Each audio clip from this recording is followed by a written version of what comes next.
Hello and welcome to my raw materials storeroom.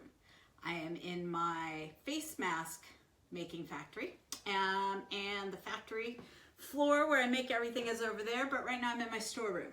Now you're thinking, wow, that looks kind of cramped. That is how most raw materials storerooms look. So if you are ever a purchasing manager, remember you don't want a crowded storeroom, which means that you don't want to overbuy your raw materials, but that is a lesson for another day. All right. So I'm here. It is the first day of the period. So the first thing I'm going to do is look and see what is my beginning inventory. So I come over here and I have 1, 2, 3, 4 yards of fabric. Okay, so I'm going to go to my statement of raw materials. And I've got 4 yards of fabric, and let's assume my fabric all costs $10 a yard, which means I have $40 worth of fabric, okay? 4 yards, $10 a yard, $40 worth of fabric. All right. Now, I do not think that 4 yards of fabric is going to get me through this period's production, so I need to make some purchases. So now I go out,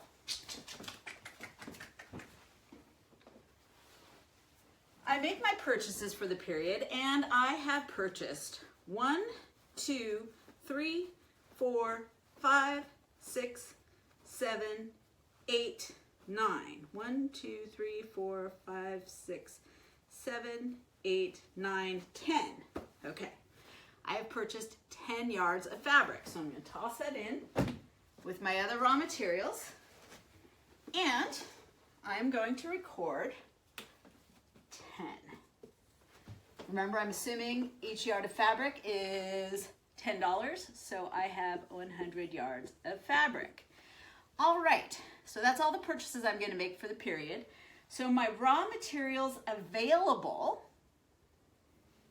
is 14 yards and $140. All right, so I can, in production, use up to 14 yards of fabric, okay? Can't use any more because that's all I've got. I'm not purchasing anything else this period, so this is the most I could possibly use.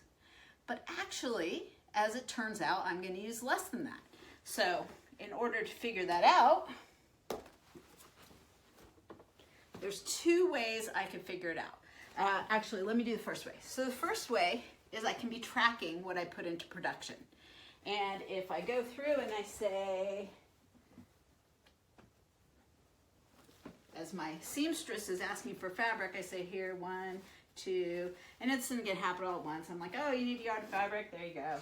Oh, there's another 1, 2, 3, 4, 5, 6, 7, 8. All right, so I have tracked. Again, my numbers aren't coming out. God, I'm the worst counter in the world. Okay, 8. So I've put 8 yards of fabric into production. So 8, and I know that was $80 worth. So if I subtract the 8 that I used in production from the raw materials available, then I know I should have 6 left in ending inventory, or $60 worth. Okay, so at this point I've really messed up the math. So I should have 6 over here. 1, 2, 3, 4, 5. All right, this is the one that I counted on last time. Let me just make sure my numbers are right.